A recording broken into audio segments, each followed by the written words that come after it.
Good evening friends.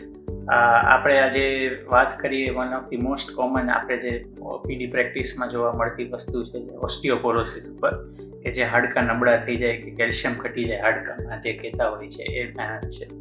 Generally આમાં બે ટાઈપના લોકોને અસર વધારે થતી હોય. મેઇનલી તો ફિમેલ્સ જે 45 વર્ષની ઉંમરના પછીના હોય એને, કે જે પોસ્ટ મેનોપોઝલ કે પેરીમેનોપોઝલ એરિયામાં જેમને થતું હોય રિજિયનમાં એ એજ ગ્રુપમાં. અને જનરલી મેલ્સમાં જો જોઈએ તો આપણે લગભગ 60 યર્સ પછી એજમાં જોવા મળતી વસ્તુ છે.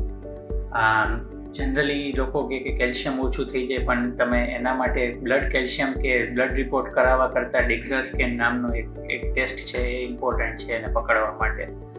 અને એ ડેક્ઝા સ્કેન કરાવ્યા પછી આપણે એની ટ્રીટમેન્ટ સ્ટાર્ટ કરી શકીએ. એટલે કોઈ પણ તમારા સગાવાલા કે આસપાસના લોકોને એના વિશે અવેરનેસ જણાવો. અને હવે તો ઘણા બધા government hospitals including Jamnagar government હોસ્પિટલમાં પણ ડેક્ઝા સ્કેન અવેલેબલ છે. એટલે એ કરાવીને પછી એની સરખી ટ્રીટમેન્ટ કરાવવી જરૂરી છે. એના કારણે આગળ જતાં નાનું મોટું પડવાના લીધે ફ્રેક્ચર્સ જે થતા હોય મણકામાં, થાપામાં, એ બધા ઇઝીલી અવોઇડ કરી શકાય અને લાઈફ એક્સપેક્ટન્સી સારી કરી શકીએ આપણે આપણા ફ્રેન્ડ્સને ઓળખીતા હોય.